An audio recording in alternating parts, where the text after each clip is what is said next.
Welcome to Movie Magic 96, your one-stop shop for all things movies. From reviews to unboxings and collections, I'm here to celebrate the magic of cinema. So, let's roll the film. Today, we're taking a look at The Black Phone, just in time for the sequel dropping on October 17th. The film is based on a short story written by Joe Hill, the son of Stephen King. This is my second watch, so let's see how it holds up. Released in 2022, The Black Phone was a big success, grossing $161 million on just an $18 million budget. It wasn't just horror fans who were talking about it either. It definitely broke into the mainstream.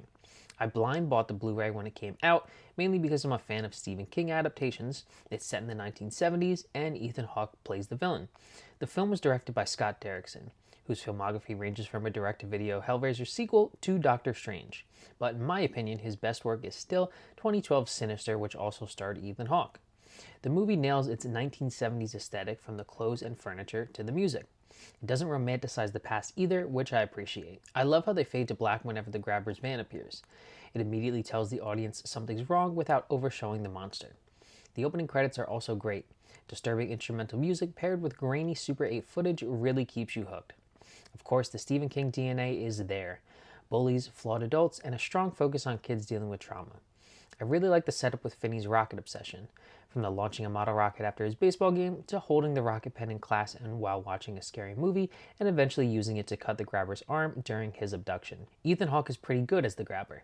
His interchangeable mask pieces are a brilliant design choice. Instead of a completely different mask, it's the same one with different expressions. My favorites were the frown and the no mouth versions. The supporting cast does great too, especially Madeline McGraw as Gwen. She had some heavy material for a young actor and absolutely nailed it.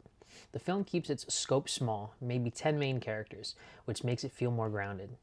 Finney's abduction scene reminded me a lot of The Silence of the Lambs with Buffalo Bill, though the character is still creepier in my opinion. The supernatural element comes in with Finney hearing the voices of murdered children, while his sister Gwen has psychic dreams, a trait inherited from their mother. That subplot also gives us a redemption arc for their father Terrence, who starts as an abusive alcoholic but softens by the end once we learn his backstory.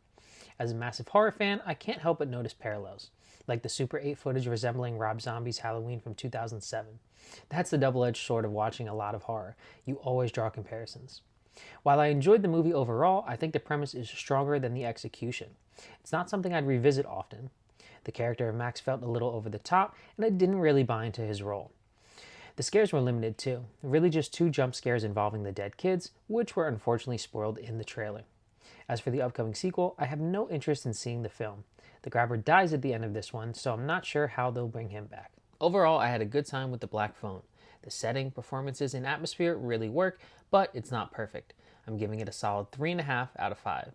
What about you? Did you like The Black Phone, and are you planning to see the sequel later this month? Let me know in the comments down below. And as always, if you enjoyed this review, don't forget to like, comment, and subscribe. You can also follow me on Instagram at MovieMagic1996. Thanks so much for everything, and go watch a movie today.